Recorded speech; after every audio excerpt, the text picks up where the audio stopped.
রাহমাতুল লিল আলামিন আজ থেকে 1400 বছর আগে ইসলামের মাধ্যমে সারা মদিনাতুল মুনাওয়ারা তথা হযরত ওমরের শাসন আমলে পৃথিবীর 3 ভাগের 2 ভাগ হযরত ওমর ইসলামের শাসন দিয়ে শান্তি প্রতিষ্ঠা করেছিলেন। আমরা হুজুররাও এই একই কথা বলি। আমরা হুজুররাও বলি না যে আপনি বিল্ডিং ভেঙে দেন। আমরা হুজুররা বলি না মোবাইল ধ্বংস করে দেন। আমরা বলি না ইন্টারনেট ব্যবহার করা যাবে না। ফতোয়া আমরা হুজুররাও দেই না। এদেশের কোনো আলেমরা দেয় না। আমাদের কথা হচ্ছে ইন্টারনেট চলবে, ফেসবুক, ট্যাঙ্গো, ইমো, ভাইবার এগুলো চলবে, বাধা নাই। এদেশে যত স্যাটেলাইটের সুবিধা আছে, আধুনিক সুবিধা, সব সুবিধাগুলো সমান হারে ভোগ করবে, কোনো বাধা নাই। কিন্তু শুধুমাত্র চরিত্রটা সাহাবায়ে কেরামদের চরিত্রে চরিত্রবান হতে হবে। শুধুমাত্র আপনার আমার আদর্শ বিশ্ব নবী মুহাম্মদুর রাসূলুল্লাহ সাল্লাল্লাহু আলাইহি ওয়াসাল্লামের আদর্শ হতে হবে। আর কিছু আমরা বলি না। আমরা বলি বাংলাদেশের যেভাবে আছে সেভাবে থাকবে।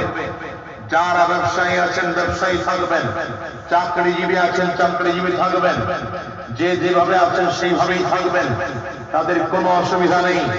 বরঞ্চ গরিবদের অধিকার প্রতিষ্ঠার জন্য বড় লোকরা যেন চাইলেই সম্পদগুলো আত্মসাৎ করে বাংলাদেশের ব্যাংকের টাকা জমা রাখতে না পেরে বাহিরে জমা রাখে, এই জাতীয় ভিন্ন কাজ থেকে বাঁচানোর জন্য পীর সাহেব চরমনাই ইসলামী আন্দোলনকে আপনাদের মাঝে তুলে ধরেছেন।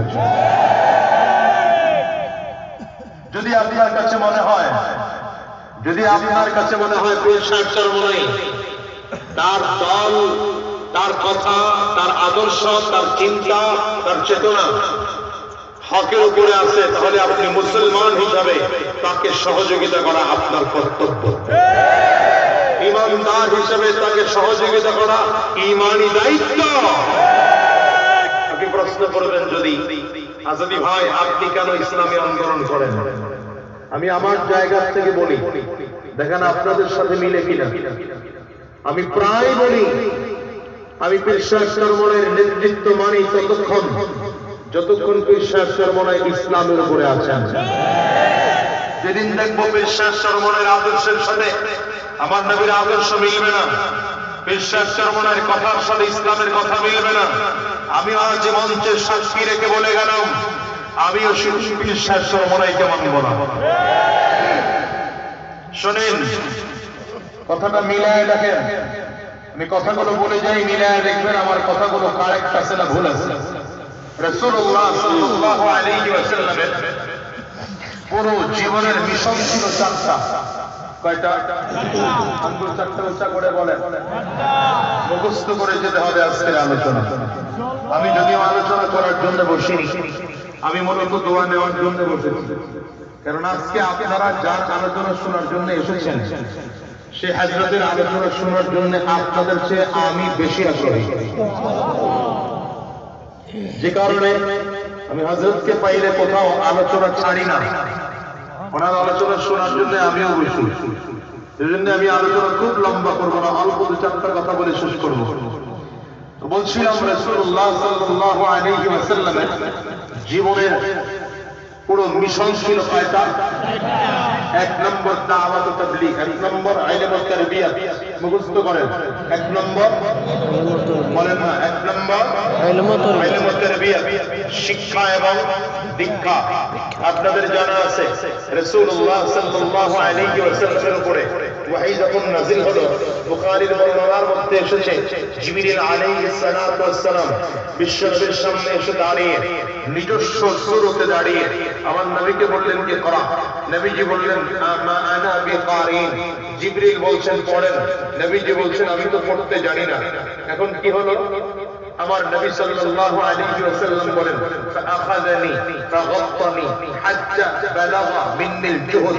জিবরিল আলাইহিস সালাম আমাকে ধরলেন, সিনার সাথে সিনা মিলাইয়া চাপ দিলেন, জোরে চাপ দিয়ে আরসালানি আমাকে ছেড়ে দিলেন। ছেড়ে দিয়ে বললেন কি করা? পড়েন। বুঝেন নাই? নবী বললেন পড়তে জানি না। জিবরিল কি করলেন? উচিত ছিল কি এখানে আমার নবীকে শিখায় দাও। কথা বলেন। আপনাকে একটা প্রশ্ন করলাম, আপনি বললেন হুজুর পারি না, আমার উচিত কি হবে? আপনারা শিখায় দাও। জিবরিল আলাইহিস সালাম আমার নবীকে শিখান নাই, না শিখাইয়া সিনার সাথে সিনা মিলাইয়া চাপ দিয়া ছেড়ে দিয়ে আবার কয় পড়ে। এটা কেমন একটা ব্যাপার হলো না? কেমন একটা ব্যাপার হলো না? নবীজি দ্বিতীয়বার উত্তর করলেন, মা আনা বিকারিন, আমি তো পড়তে জানি না। নবীজি বলেন, বুখারীর বর্ণনা, নবীজি বলেন জিবরিল আমাকে আবার ধরছেন, ফাগাত্তানি সানিয়া, দ্বিতীয়বার আবার ধরে চাপ দিয়েছেন, আবার ছেড়ে দিয়েছেন, আবার বললেন পড়েন। নবী আবার বলছেন, মা আনা বিকারিন, আমি তো পড়তে জানি না। জিবরিল এবার আবার ধরছেন, আবার সিনার সাথে সিনা মিলাইয়া ফাগাত্তানি সালিসা, নবীজি বলেন তৃতীয়বার আবার চাপ দিয়েছেন, আবার ছেড়ে দিয়ে বললেন, ইকরা বিসমি রাব্বিকাল্লাযী খালাক। জিবরিল বলছেন পড়েন সেই প্রভুর নামে যে প্রভু আপনাকে সৃষ্টি করেছে। নবী গড়গড় করে পড়তে শুরু করেছেন, ইকরা বিসমি রাব্বিকাল্লাযী খালাক, খালাকাল ইনসানা মিন আলাক, ইকরা ওয়া রাব্বুকাল আকরাম আল্লাযী আল্লামা বিল কলম আল্লামাল ইনসানা মা লাম ইয়ালাম। এক টানে 5 আয়াত 19 শব্দ। এতক্ষণ নবী বলছেন পড়তে জানি না। জিবরিল পড়ানোনি, শুধু সিনার সাথে সিনা মিলাইয়া চাপ দিয়েছেন, একবার, দুইবার, তিনবার ছেড়ে দিয়েছেন, নবী পড়া শুরু করছেন। কারণ কি? কিয়ামত পর্যন্ত মানুষকে বিশ্বনবী বুঝায় দিয়েছেন যে কিয়ামতের আগে আগে এমন একটা ফিতনার জামানা আসবে, যেই জামানায় মানুষ ইন্টারনেট দেখে দেখে ইসলাম শেখার চিন্তা করবে, তাই ওয়ালার কাছ থেকে ইসলাম শেখার চিন্তা করবে, ডাক্তারের কাছ থেকে ইসলাম শেখার চিন্তা করবে, টিভি দেখা দেখা ইসলাম শেখার চিন্তা করবে। কিয়ামত পর্যন্ত মানুষকে বোঝাইছে তাই ওয়ালার কাছ থেকে ইসলাম শিখো না, যুদ্ধওয়ালার কাছ থেকে ইসলাম শিখো না, টিভি ওয়ালার কাছ থেকে ইসলাম শিখো না। ইসলাম টিভি ওয়ালার কাছে আছে না, ইন্টারনেট থেকে ইসলাম আছে না। ইসলাম আছে উস্তাদ আর শেখের, শেখের আর ছাত্রের ও কি বলে সিনা সিনা একটা আরেকটার সাথে লাগার পরে। উস্তাদের আর ছাত্রের সিনা যখন মিলে যায়, শায়খ আর মুরিদের সিনা যখন মিলে যায়, তখন ইলম আসে। এর আগে ইলম পায় না, পরিষ্কার মুখস্থ হয়, ইলমের নূর আসে না। কথা বুঝেন নাই মনে হয়? লম্বা কথা বলতে পারবো না। আবার নবীকে জিবরিল আলাইহিস সালাম শুরুতেই বললেন পড়েন, তাহলে বোঝা গেল ইসলামে পড়ার গুরুত্বটা অনেক বেশি। ইসলামে পড়ার গুরুত্বটা অনেক বেশি। তবে পড়বো কোন পড়া? বিসমি রাব্বিকাল্লাযী খালাক। যেই পড়ার মধ্যে প্রভুর নাম আছে, যেই পড়ায় প্রভুর নাম নাই, সেই পড়া মুসলমান পড়তে পারে না। সেই পড়া পড়াও কোনো লাভ নাই। যেই পড়ায় প্রভুর নাম আছে, সেই পড়া মুসলমানের কর্তব্য। ঠিক না বেঠিক?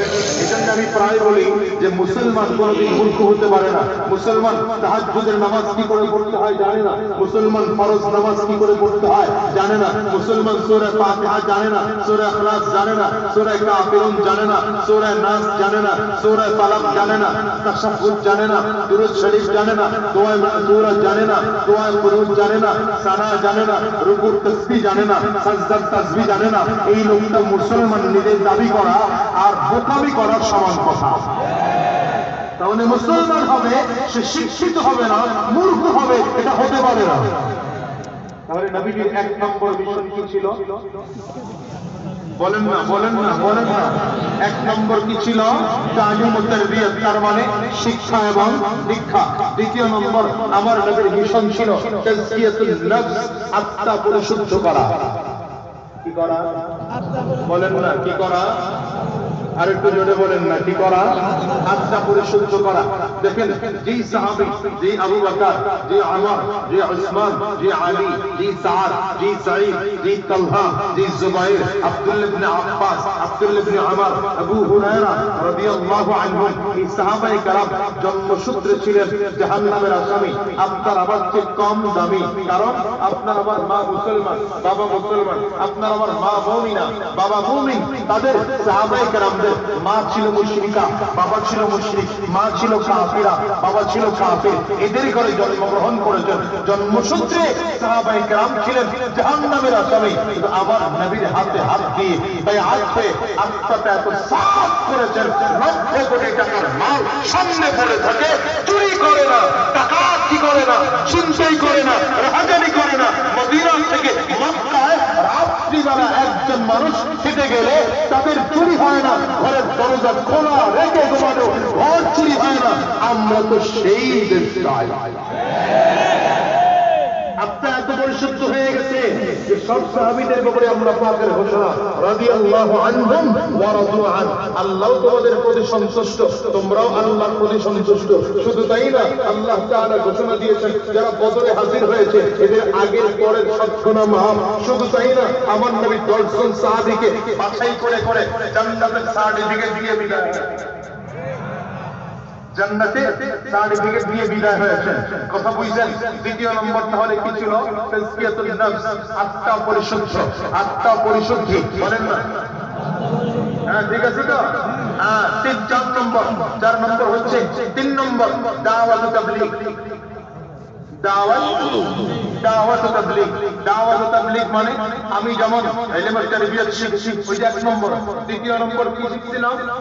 তাজকিয়াতুন নফস করেছিলাম। ঠিক আমার মতো আমার আরেক ভাইকেও ইলমে তারবিয়ত করার জন্য তাকেও দাওয়াত দেব, তারও আত্মা পরিশুদ্ধি করার জন্য তাকেও দাওয়াত দেব। এজন্য আমি হচ্ছে দাওয়াত তাবলীগ। আমি যেমন নামাজ পড়ি, আমার ভাইটাও নামাজি হোক। আমি যেমন রোজা রাখি, আমার ভাইটাও রোজাদার হোক। কথা কয় না কেন? আপনারা কি মনে করছেন ইরশাদ চরমনের খুব ঠেকা লাগছে যে আপনাদের এলাকায় এসে দাওয়াত দিয়া কিছু টাকা নিয়ে অনেক যাওয়া লাগবে? আবারও অভাব। আপনারা নোয়াখালীর মানুষ জানবেন না আমরা হযরত ইরশাদ চরমনের এলাকার লোক। এক স্থানায় বাড়ি থাকার কারণে আমরা জানি এরা বংশগত বড় লোক, স্বর্ণের চামচ মুখে নিয়ে জন্মগ্রহণ করেছেন। খেয়ে না খেয়ে এই মানুষগুলোর রাত্রি উজাড় করে এরপরে দাওয়াতের কাজে আমার কোনো প্রয়োজন ছিল না। জন্মগত বড় লোক, কোটি কোটি টাকার ব্যবসায়ী আছে। বিশেষ করে আজকে যিনি আলোচনা করবেন তিনি তো বরিশালের একজন সফল ব্যবসায়ী। শায়েখ চরমনাই বরিশালের সফল ব্যবসায়ী। বরিশালের বড় বড় ব্যবসায়ীরা ওনার কাছ থেকে এসে ব্যবসায়িক সবক নেন। আপনাদের জানাই নাই হয়তো, সেই মানুষটার কোনো প্রয়োজন নেই আপনাদের কাছে এসে দিনের দাওয়াত দেওয়া। একটাই মাত্র কারণ ওনারা চিনেছে এটা জান্নাতের পথ। আমিও চলছি, তোমরাও চলো। মুসলমান আপনাদেরকে বলবো, বিশ্বাস চরমনাই যদি আজকে একদিনের জন্য ঘোষণা দেয় যে আমি এখন থেকে রাজনীতি ছেড়ে দিলাম, আমি বলি বাংলাদেশের তার চেয়ে সুবিধা নিয়ে চলার মতো আর কোন পীর বাংলাদেশে নাই। রাগ করতেছেন আপনারা? কথাগুলো আপনার মনের বাহিরে যাইতেছে, মনে করতেছেন বিশ্বাস চরমনাই ভুল হইতেছি। না, ভুলেনি মাখন এক ধারা আজাদি ধারে না। যেটা বাস্তবতা মিলায় দেখেন, না হলে আমাকে দায়িত্ব ফোন দিয়ে বললেন মিথ্যা কথা বলছেন। কয়টা গেল বলেন না? নবীজির 4 নম্বর মিশন ছিল জিহাদ। 4 নম্বর মিশন কি বলেন না? 4 নম্বর মিশন কি? জিহাদ। জিহাদ মানে হচ্ছে দেশে ইসলামকে দেশের সর্বোচ্চ চূড়ায় পৌঁছানোর জন্য যত ধরনের চেষ্টা ফিকির মেহনত করা হয় তার আরবি নাম হচ্ছে জিহাদ। শুধু অস্ত্র নিয়ে লড়াই করার নাম জিহাদ না, ওটা কিতাব, জিহাদের পূর্ণাঙ্গ রূপ। কিন্তু জিহাদ হচ্ছে আজকের মাহফিলে আসছি, এটাও জিহাদ, এটা অংশ, জিহাদের একটা অংশ। মুসলমান, আমার নবীর জীবনের কাজ ছিল 4টা। কয়টা? আওয়াজ করে বলেন না, কয়টা?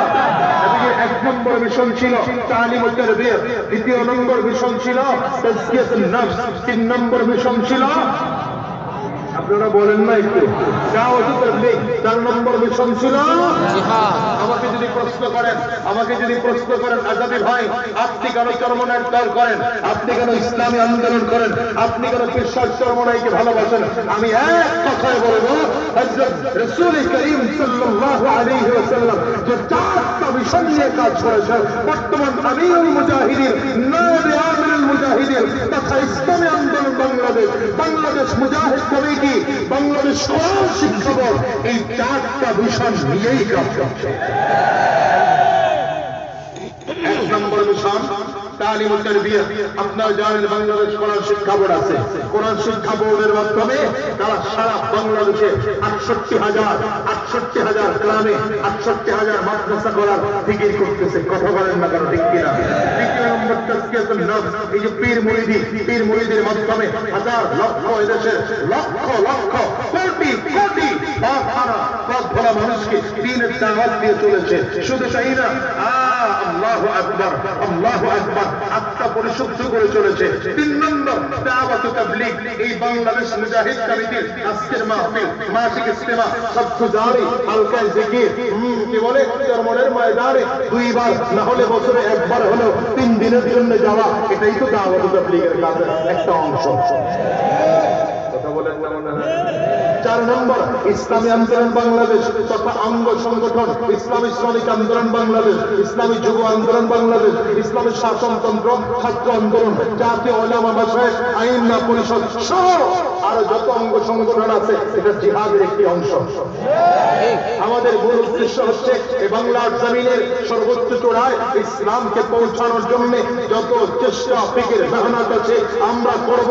যদি আমাদের রক্তটাও দিতে হয় আমরা রক্ত দেব, ইরশাদ চরমনের নেতৃত্বে আমাদের যদি জীবনটাও দিতে হয়। নোয়াখালীর মুসলমান তোমাদের কাছে প্রশ্ন করতে চাই, ইরশাদ চরমনের নেতৃত্বে বাংলার জমিনে ইসলাম কায়েম করার জন্য যদি রক্ত দিতে হয় রক্ত দিব, জীবনটা যদি দরকার হয় তারা তৈয়ার।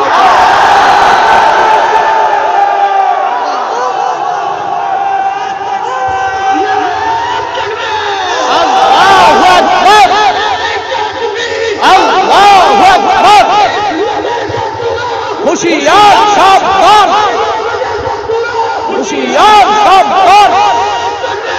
আল্লাহু আকবার। জবান করে বলেন আমিন। জোরে বলেন আমিন। নবী আজ দুনিয়ায় আসবে না, নবী আজ দুনিয়ায় আসবে না। নবী আসার দরজা বন্ধ হয়ে গিয়েছে, ওলি আসার দরজা কিন্তু আজও বন্ধ হয়নি। আলেম আসার দরজা কিন্তু আজও বন্ধ হয়নি। হক্কানি পীর আসার দরজা কিন্তু আজও বন্ধ হয়নি। এই উলামায়ে কেরাম হচ্ছে নবীর ওয়ারিস। ঠিক কিনা জোরে বলেন?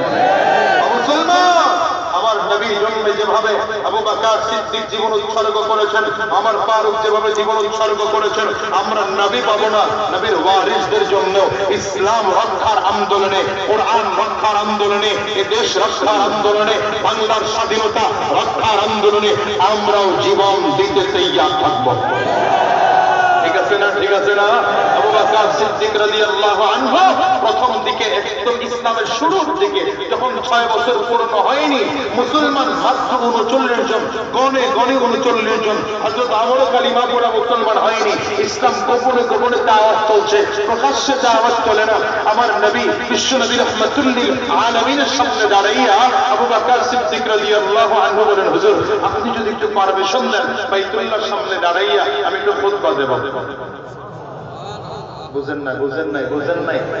বাইতুল্লাহর সামনে দাঁড়াইয়া তাওহীদের পক্ষে, রিসালাতের পক্ষে, নবুয়তের পক্ষে খুতবা দেব। আমার নবী বলে সাহস হয়? জি হুজুর, আপনি বললেই সাহস হয়। ইসলামের ইতিহাসে এই প্রথম খুতবা হয় বাইতুল্লাহর প্রথম খুতবা। হযরত আবু বকর সিদ্দিক রাদিয়াল্লাহু আনহু খুতবা দিতে আরম্ভ করেছেন। আল্লাহু আকবার চিল্লায় জোরে। তাওহীদের পক্ষে, ইসলামের পক্ষে, রিসালাতের পক্ষে খুতবা শুনে কাফিরদের মেজাজ গরম। শুনে মুসলমানদের কিন্তু কোনো অপরাধ নাই, একমাত্র অপরাধ কি? আল্লাহ বলছেন ওয়া মা নাকামু মিনহুম ইল্লা আইয়ুমিনু বিল্লাহিল আজিজিল হামিদ। মুসলমানদের আর কোনো অপরাধ নাই, মুসলমানদের একটাই মাত্র অপরাধ, এরা একমাত্র আল্লাহ পাকের উপরে ঈমান এনেছে, এটাই মুসলমানদের বড় অপরাধ।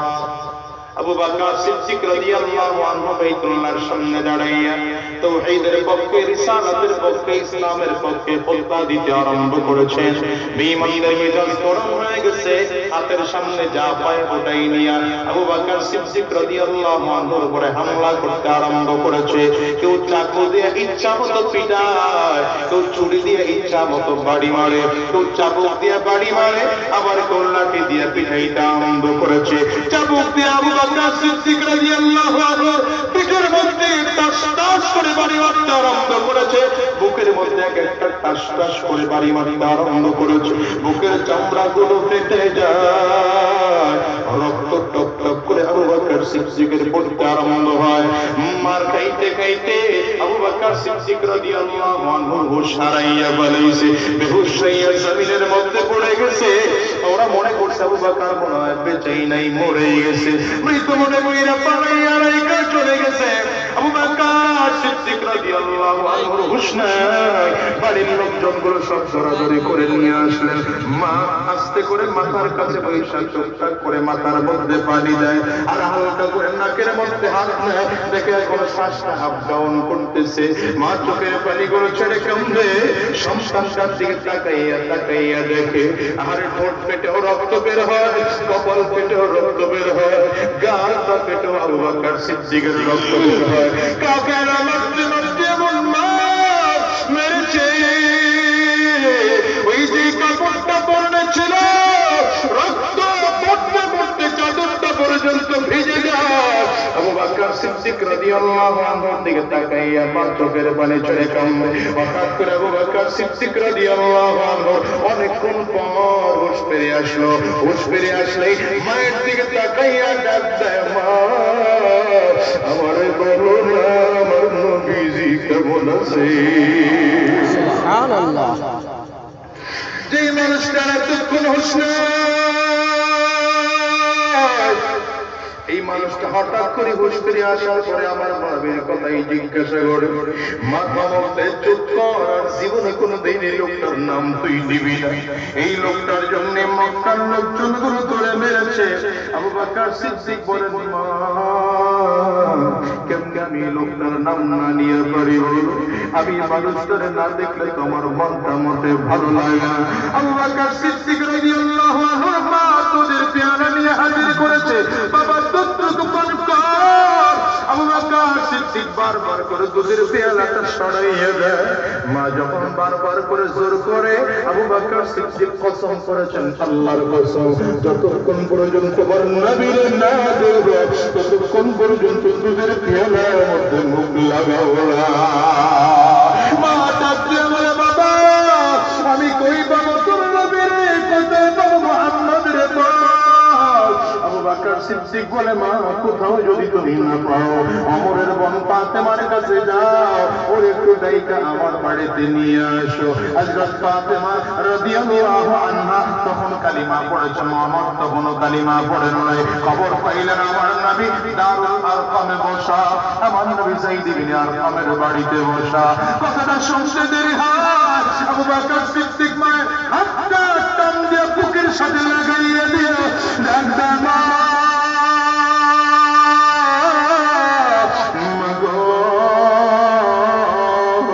জীবনের সন্তান যাবে তোমার কাছে কোনদিন কোনো আবদার আমি করি নাই।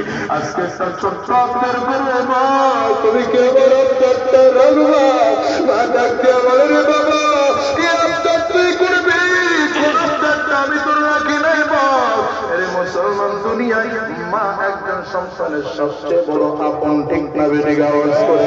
সন্তান যখন বিপদে পড়ে যায়, মা ছাড়া কেউ সামনে এসে দাঁড়ায় না রে যুবক। আজকের বড় দেশের মধ্যে যেই যুবকদের বাবা আছে মা আছে, এরা কোনদিন বোঝে না এই ভরা দেশে এমন যদি কোনো মানুষ থাকে যাদের ঘরে মা নাই বাবা নাই, একমাত্র তারাই বুঝে রাখবে। আজকের এই মোনাজাতটা কইরা বাসায় যাইবা, হয়তো দরজায় টোকা দিবা, তোমার মা দরজা খুলবে। আমি আজাদি কিন্তু বুঝি আমার ঘরে, তুমি যখন মাহফিলের মোনাজাত করে বাসায় যাবা, তোর দরজায় টোকা দিলে আমার মা কিন্তু দরজা খুলবে না।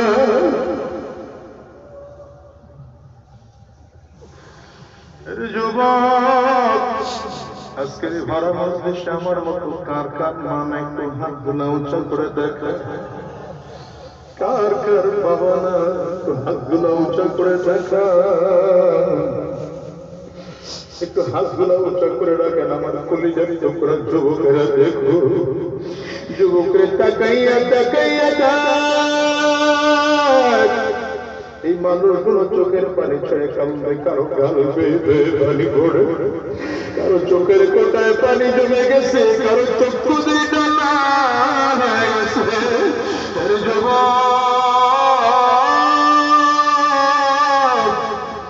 আজকের আবু বকর সিদ্দিক রাদিয়াল্লাহু আনহুর মা চোখ দিয়ে পানিগুলো ফালাইয়া কান্দে। বাবা কি বলো, তোরে কি আমি না দিয়ে পারি বল? আবু বকর সিদ্দিক বলেন, মা আমার মনটা বারবার চায় আমার নবীর দেখব, আমার একটু নবীর কাছে নিয়ে যাইবা। আস্তে করে হাতটা কাঁধের মধ্যে উঠায় নবীর দিকে নেওয়া রওনা করেছে। আবার নবী দারুল আরকামে বসা, হঠাৎ করে তাকাইয়া দেখেন প্রিয় সাহাবীটা আসতেছে। প্রিয় সাহাবীর দেখা মা নিজের আবু বকর নবীজি নিজের আর কন্ট্রোল রাখতে পারে না। আমার নবী দাঁড়িয়ে গেলেন, তাকায় দেখে আবু বকর সিদ্দিক রে কাবির মার মারছে।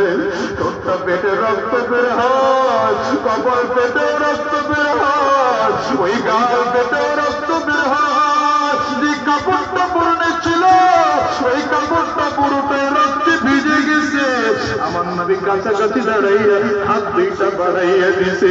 আবু বকর আমার কাছে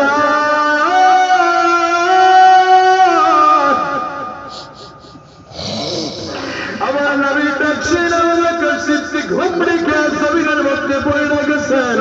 আমার নবী বুকের মধ্যে লইয়া বারবার করে চাপ দেয়। আমার নবীর পাইয়া আবু বকর সিদ্দিক কানের মধ্যে চুমা দেয়, কপালের মধ্যে চুমা দেয়, হাতের তালুতে আর পিঠেতে চুমা দেয়। আর ডাকতে, নবী আমার আপনার কি কোনো ক্ষতি হয়েছে নাকি? আমার নবী ডাকতে, আমার তো কোনো ক্ষতি হয় নাই, ক্ষতি তো হয়েছে তোমার। আবু বকর সিদ্দিক বলেন, পয়গম্বর আমার যদি জীবনটা চলেও যায় আপনার জন্য জররা পরিমাণ ক্ষতি না হয়। দুনিয়ার যুবক, আজকে মহাকালীর মুসলমান, আমি তোমাদের কাছে বলতে চাই, শোনো, আজকের বাংলার জমিনে নবী আর আসবে না, নবীর সাহাবী আসবে না, নবীর তাবিঈনরা আসবে না।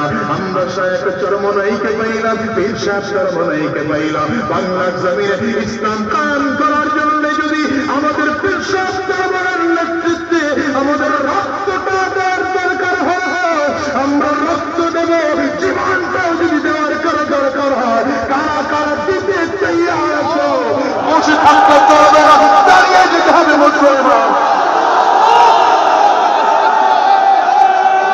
আওয়াজ করে চিল্লায় ধরে একটা ডাক দাও আল্লাহ, আর করে চোখের পানিটা ছেড়ে ডাক দাও আল্লাহ, আর জোরে জোরে জোরে জোরে আল্লাহ তুমি সাক্ষী থাকো। এই মজলিসে তোমার গোলামেরা হাত উঁচু করে দাঁড়িয়ে ওয়াদা করেছে, আল্লাহ তুমি দিনের জন্য কবুল করে নাও। ইসলামী আন্দোলন বাংলাদেশ মুজাহিদ কমিটিকেও কবুল করে নাও। জবান করে বলো আমিন, আর জোরে আওয়াজ করে বলো আল্লাহুম্মা আমিন। হাতগুলো নামান বসে পড়ে আমার ভাইরা। আমিরুল মুজাহিদিন, নায়েব আমিরুল মুজাহিদিন এক্ষুনি আমাদের মাঝে চলে আসবেন। আসার আগে আগে 5 থেকে 7 মিনিট সময় আপনাদের সাথে আমি নেব। আজকের ভাড়া মজলিসটার মধ্যে যারা দাঁড়িয়ে আছেন, খুব দ্রুত 1 মিনিটের মধ্যে বসে যান, 2 সেকেন্ডের মধ্যে বসে যান, একজনও দাঁড়িয়ে থাকবেন না। আজকের মজলিসটার মধ্যে একজন গোলাম আল্লাহ দেখতে চাই, যে গোলাম যারা চোখের পানি ছেড়েছে, মায়ের কথা শুনে, বাবার কথা শুনে আজকের ভাড়া মজলিসের মধ্যে এমন একজন আল্লাহর গোলাম কাকে পাবো? হুজুর এই মাহফিলটা প্রতি বছর হোক আমরা চাই। হযরত পীর সাহেব চরমনাই দাওয়াত বরকাতুহুল আলিয়া শেখ চরমনাই প্রতি বছর আসবে। আমরা চাই ইসলামী আন্দোলন বাংলাদেশ মুজাহিদ কমিটি, বাংলাদেশ কোরআন শিক্ষা বোর্ডের কার্যক্রম আরো চালু থাকুক। আমরা চাই এমন একটা চাহিদা পক্ষ করে একজন আল্লাহর বান্দা দেখতে চাই যিনি আজকের মাহফিলে ওয়াদা করবেন 20,000 টাকা দেওয়ার, নগদ হলে নগদ, নগদ না হলে বাকি, যখন পারবেন আপনি তখন দিবেন, অথবা প্রত্যেক মাসে আপনি 2,000 টাকা করে দিয়ে যাবেন, প্রতি মাসে 2,000 টাকা করে দিয়ে, অর্থাৎ 10 মাসে 20,000 কমপ্লিট করবেন। আল্লাহর এমন একজন বান্দা এই ভাড়া মজলিসে কে আছেন, নোয়াখালীর মানুষ, আসলে দান করে নেওয়ালা মানুষ, এরা দিনদার মানুষ, এরা কোরআনওয়ালা মানুষ, নোয়াখালীর মানুষ থেকে সারা বাংলাদেশের মানুষ দিন শিখেছে।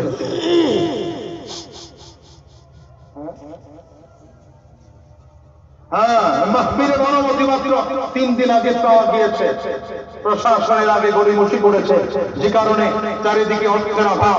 আপনারা সবাই মিলে যদি একটু সহযোগিতা করেন, প্রতি বছর এই মাহফিলটা করা সম্ভব হবে। আপনারা কি রাগ করে ফেলেছেন? একজন আল্লাহর বান্দা একটু দেখতে চাই যিনি বলবেন, হুজুর আমার মা আমার বাবা জীবনে অনেক টাকা পয়সা আমার জন্য রেখে গিয়েছে, অথবা আমার বাবা মা বেঁচে আছে, হায়াতটা বাড়ানোর জন্য আমি 20,000 টাকা আজকের এই মাহফিলের জন্য দান করব। নগদ করে নগদ, নয়তো আস্তে আস্তে আস্তে আস্তে করে দিয়ে দিবেন। এবছর না পড়েন, আস্তে আস্তে করে দেবেন, আপনি 2-1 দিন পরে দিয়েন। এমন একজন বান্দা আল্লাহর পাবো না যাদের বাবা নাই মা নাই, আয় আল্লাহ ভরা মজলিসের মধ্যে একজন তোমার গোলাম তৈরি করে দাও। নোয়াখালীর মানুষ জানি ধার্মিক মানুষ, এদের মধ্যে ঈমানের পাওয়ার বেশি আছে, এদের মধ্যে কোরআনের পাওয়ার বেশি আছে। আল্লাহ একজন লোক একটু দাঁড় করিয়ে দাও যিনি তোমার কোরআনকে মহব্বত করে, ইসলামকে মহব্বত করে। নারে তাকবীর, চিল্লায়ে জোরে নারে তাকবীর। নামটা হয়ে যায়, একটু দাঁড়ান, নামটা হয়ে যায় মোহাম্মদ বাবলু ভাই, আল্লাহ কবুল করে, জবান করে বলেন আমিন। আব্বা আম্মা দুইজন আছেন তো? আলহামদুলিল্লাহ দুইজনই আছেন। আল্লাহ আব্বা আম্মা, হ্যাঁ আছে, মুজাহিদ কমিটির লোকজন চলে যান, স্বেচ্ছাসেবক ভাইয়েরা চলে যান। ভাইজান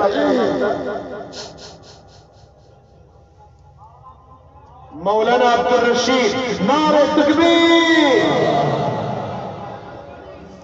আব্দুল গনি, আল্লাহ কবুল করো, চিৎকার করে বলেন আমিন।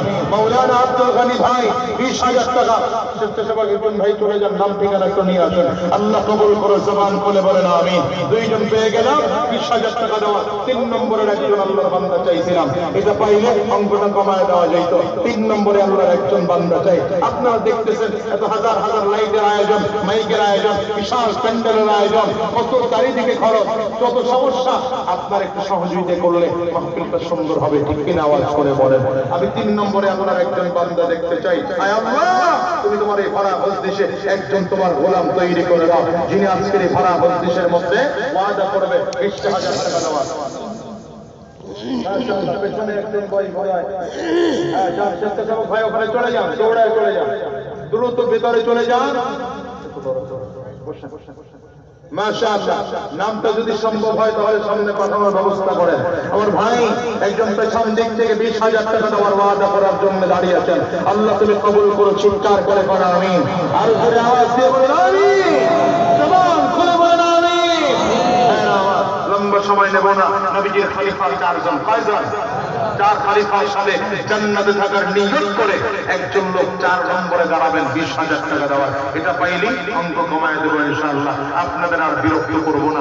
একজন লোককে আছেন, একজন লোককে আছেন